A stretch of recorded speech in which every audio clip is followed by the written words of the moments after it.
ఇక వీళ్ళ గురించి నేను ఎట్లా చెప్పినా నాకు రందే అవుతుంది. మస్తు బాధ అనిపిస్తుంది అన్న. మానవత్వం కూడా కనీసం చూపెట్టకపోతే ప్రభుత్వాన్ని మనం ఏమనాలి? మానవత్వం కూడా ప్రభుత్వానికి లేకపోతే మనం ఏం చేద్దాం? ఇదేమి రాజ్యం, ఇదేమి రాజ్యం, దొంగల రాజ్యం, దోపిడి రాజ్యం, ఇదే మనం నినాదాలు ఇవ్వాల్సి వస్తుంది. ఇదే వస్తుందండి భవిష్యత్తులో. హుక్కి పిడికిలి సంకల్పంతో మీరు చేసే నినాదాలు నేను చెప్తున్నా కదా, దద్దరిల్లుతాయి తెలంగాణ మొత్తం. భారతదేశ వ్యాప్తంగా కూడా ఒక భూకంపం కంపించే విధంగా ఉంటాయి. తెలంగాణలో అలాంటి అద్భుతమైన ఉజ్వలించేలాంటి ఒక ఉద్యమ పోరాటానికి నాంది కాబోతున్నారు. దాన్ని కాంగ్రెస్ ప్రభుత్వం ఏ విధంగా ఎదుర్కొంటుంది అనేది నాకు సవాలొచ్చే ప్రశ్నలు ఉన్నాయి. ఎందుకంటే దిక్కులన్నీ బిక్కటిల్లేలా అరిచినా కూడా, లేకపోతే దాని సమాధానాలు వెతికినా కూడా దొరకదు. నేను చెప్తున్నా కదా, కాంగ్రెస్ ప్రభుత్వానికి ముందున్నది ముసుర్ల పండుగ, మామూలుగా లేదు, ఘోరంగా ఉంటుంది. నేను చెప్తున్నా కదా, ఎందుకు అంటే ఆ పోరాట స్ఫూర్తి భయంకరంగా ఉండబోతుంది. ఎందుకు నేను ఈ మాట చెప్తున్నానంటే, నూలు పోగే ఉరితాడైపోయింది.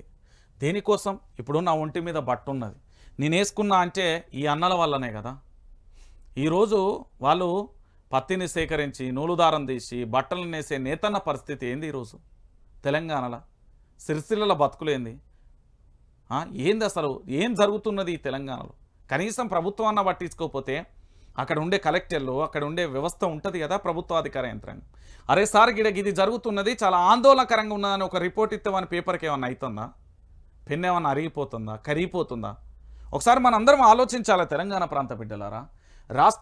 రాష్ట్రంలో నేతన్నల మరణ మృదంగం, 7 నెలల్లో 12 మంది ఆత్మహత్య, చితికిన చేనేత రంగం కార్మికుల ఆహాకారం, కేసీఆర్ పాలనలో నేతన్నలకు పథకాల సాత్వన, కాంగ్రెస్ ప్రభుత్వంలో ఆ స్కీములన్నీ రద్దు, ఆర్డర్ వర్కులు లేక మూతపడిన పరిశ్రమలు, బతుకమ్మ చీరలపై ఇంతవరకు ఊసేలేదు, పట్టని కార్మికుల గోస, పైగా అవహేళనలు, మూలపడిన సాంచాలు తుక్కుగా అమ్మకం. ఇక 10 ఏళ్ల కిందటి నేతన్న దుస్థితి నేటి మళ్ళీ పునరావృతమైపోతున్న పరిస్థితి కనబడుతుంది. ఒక్కసారి మనం చూద్దాం.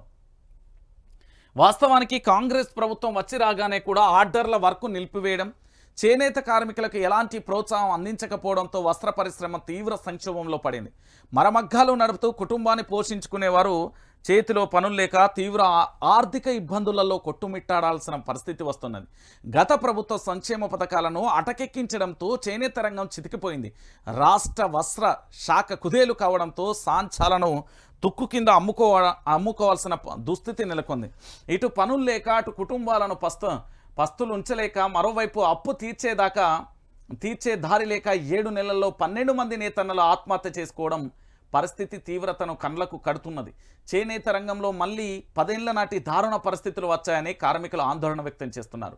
నిలిచిపోయిన బతుకమ్మ చీరలు అంటూ కూడా చెప్పిన పరిస్థితి. 2015 నుంచి 2023 వరకు ఈ 7 ఏళ్ల పాటు నిరంతరాయంగా ఉంది. అసలు ఏం జరిగింది? ఈ చేనేత కార్మికులకు సంబంధించి బీఆర్ఎస్ పార్టీ ఏం చేసింది, కాంగ్రెస్ పార్టీ ఏం చేసింది?